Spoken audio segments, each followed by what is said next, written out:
जय श्री कृष्णा, जय माता दी दोस्तों। बहुत बहुत स्वागत है आप सभी का व्रत त्योहार उपाय चैनल में। दोस्तों, जैसे कि हम सभी जानते हैं कि हिंदू धर्म में विवाह के बाद हर स्त्री के लिए सबसे खास होता है 16 श्रृंगार। मांग में सिंदूर, माथे पर बिंदिया, हाथों में चूड़ी, पाँव में पायल और बिछिया, ये सारे प्रतीक धारण करके जब एक लड़की शादी के बाद अपने ससुराल जाती है तो उसके जीवन के मायने ही बदल जाते हैं। श्रृंगार एक स्त्री की सुंदरता में चार चांद तो लगाता ही है, इसी के साथ एक स्त्री के जीवन में परिवर्तन और समाज में उसकी पहचान को एक नया रूप भी देता है। केवल धार्मिक दृष्टि से ही नहीं दोस्तों, वैज्ञानिक दृष्टि से भी 16 श्रृंगार का महत्व माना जाता है। इसमें प्रयोग होने वाली हर एक चीज का अपना एक अलग महत्व होता है। हिंदू धर्म मानने वाली हर महिला या हर सुहागन स्त्री अपने पति की लंबी आयु और सुखी जीवन की कामना के साथ 16 श्रृंगार को करती है। 16 श्रृंगार में किन किन चीजों का इस्तेमाल होता है या कौन कौन सी चीजें शामिल होती हैं, आज का वीडियो इसी विषय पर आधारित है दोस्तों। इन सभी बातों के बारे में हम जानेंगे, लेकिन उससे पहले आप जल्दी से चैनल को सब्सक्राइब कर लें और बेल आइकन को भी प्रेस करें नए वीडियोस के नोटिफिकेशंस के लिए। दोस्तों, 16 श्रृंगार में सबसे पहले आता है सिंदूर। दोस्तों, विवाह के समय मंत्रोच्चार के साथ सिंदूर दान किया जाता है, जो सुहाग की निशानियों में सबसे महत्वपूर्ण माना जाता है। ये एक सुहागन स्त्री की पहचान भी होती है। लड़का लड़की की मांग में सिंदूर भरता है। ये सिंदूर एक स्त्री के विवाहित होने की पहचान करवाता है। धार्मिक मान्यता के अनुसार स्त्रियां अपने पति की दीर्घायु की कामना के साथ सिंदूर लगाती हैं। दूसरा श्रृंगार है बिंदी। बिंदी किसी भी स्त्री के चेहरे की आभा को और ज्यादा बढ़ा देती है। आज के समय में भले ही स्त्रियां बाजार में मिलने वाली स्टिकर वाली बिंदी को लगाती हों, लेकिन पहले के समय में कुमकुम की बिंदी लगाई जाती थी। मान्यता ऐसी है कि एक स्त्री के सुहाग का प्रतीक तो होती है बिंदी, लेकिन यह भ्रुकुटी के बीचों बीच लगाई जाती है। इसलिए बिंदी दिमाग को शांत रखने का भी काम करती है।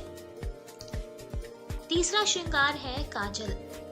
आज के समय में आंखों की सुंदरता को बढ़ाने के लिए बाजार में कई तरह का सामान मिलता है, लेकिन केवल काजल लगाने भर से ही आंखों की सुंदरता में चार चांद लग जाते हैं।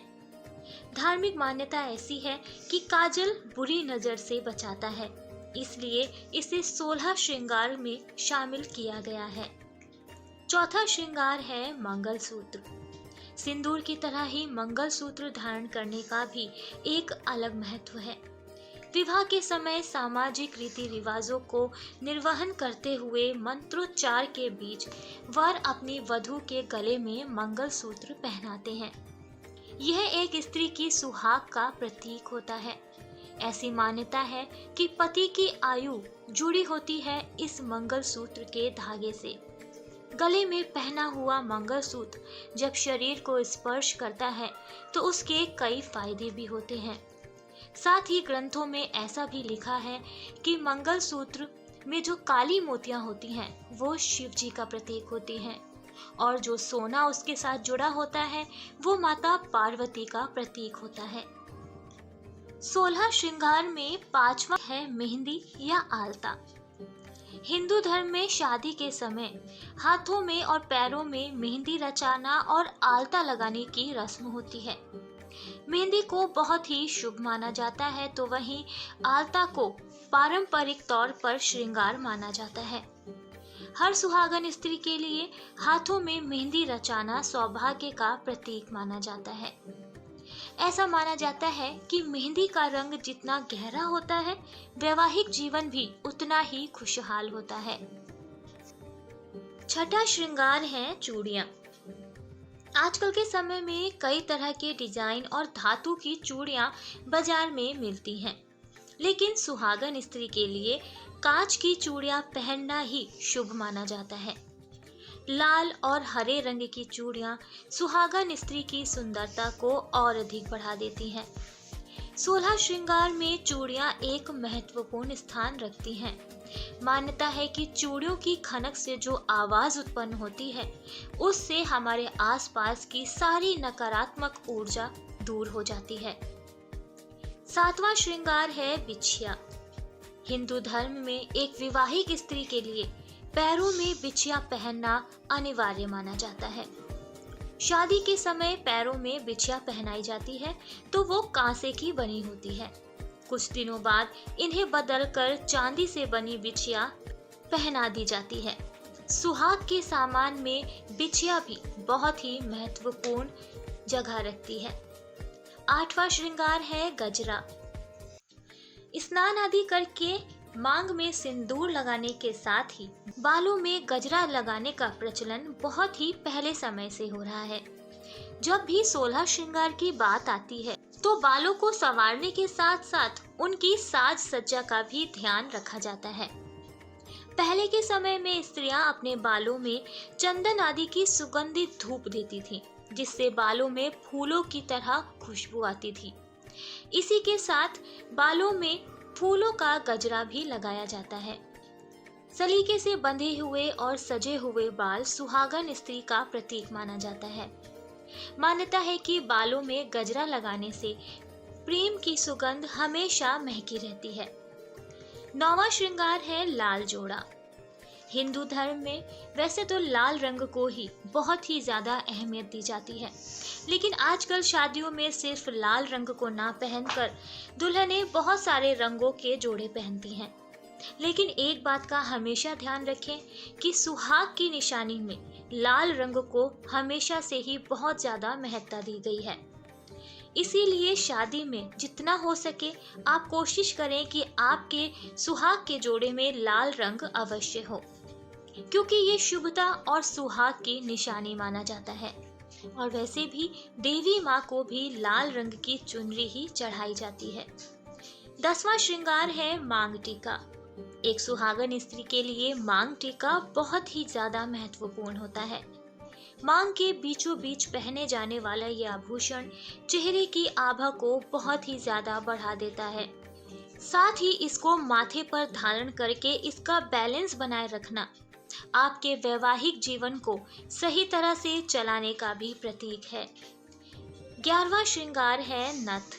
शादी के समय दुल्हन को सोने की नथ जरूर दी जाती है। नथ के बिना किसी भी दुल्हन का श्रृंगार अधूरा सा लगता है।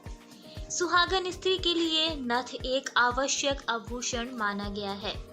ऐसा माना जाता है कि नाक के जिस हिस्से में नथ पहनी जाती है, वहां से स्त्री के गुस्से को कंट्रोल करने वाली एक नस जुड़ी होती है। 12वां श्रृंगार है कर्णफूल। कर्णफूल यानी कानों में पहने जाने वाला कुंडल। आज के समय में वैसे तो कई तरीके के डिजाइन के आर्टिफिशियल कुंडल भी आने लगे हैं, लेकिन सोने, चांदी और कुंदन के बने हुए कर्णफूल ही पहनने चाहिए। ये हमारी सुंदरता को तो बढ़ाते ही हैं, साथ ही इनका संबंध स्वास्थ्य से भी माना जाता है। कानों के पास ऐसे कई एक्यूप्रेशर पॉइंट्स होते हैं जिनमें कर्णफूल पहनने से उन पर दबाव पड़ता है, जो सेहत के लिए बहुत ही अच्छा रहता है। 13वां श्रृंगार है बाजूबंद। बाजूबंद को हाथ के ऊपरी हिस्से में बांधा जाता है। बाजूबंद सोना, चांदी या फिर किसी भी धातु का हो सकता है। ऐसा माना जाता है कि ये औरतों के शरीर में रक्त संचार यानी ब्लड प्रेशर को बेहतर बनाने में हेल्प करता है। इसी के साथ धार्मिक मान्यता के अनुसार भी इसका संबंध धन रक्षा से माना जाता है। 14वां श्रृंगार है अंगूठी। शादी की रस्मों की शुरुआत वर वधू के द्वारा एक दूसरे को अंगूठी पहनाकर की जाती है। ये प्यार और विश्वास की निशानी मानी जाती है। अंगूठी हमेशा बाएं हाथ की अनामिका उंगली में पहनी जाती है। इसके पीछे एक कारण है। ऐसा माना जाता है कि अनामिका उंगली की नसें दिल से लगती हैं। इससे पति पत्नी के बीच प्यार हमेशा बना रहता है। 15वां श्रृंगार है कमरबंद। कमरबंद में चांदी, सोने की धातु से बने हुए उनमें काफी सारे तरीके के नग जड़े हुए यह आभूषण स्त्री के शरीर की शोभा बढ़ाता है। महिलाओं के लिए चांदी की धातु का कमरबंद बहुत ही शुभ होता है। यह अपने घर के प्रति स्त्री की जिम्मेदारियों का प्रतीक माना जाता है। 16वां श्रृंगार है पायल। पायल को पैरों में पहना जाता है और चांदी की पायल सबसे ज्यादा शुभ और संपन्नता का प्रतीक कहलाती है। बहू को घर की लक्ष्मी माना जाता है, इसलिए घर की संपन्नता बनाए रखने के लिए दुल्हन के श्रृंगार में पायल बहुत ही आवश्यक मानी गई है। पायल को हमेशा चांदी की ही पहननी चाहिए। पायल कभी भी सोने की नहीं पहननी चाहिए।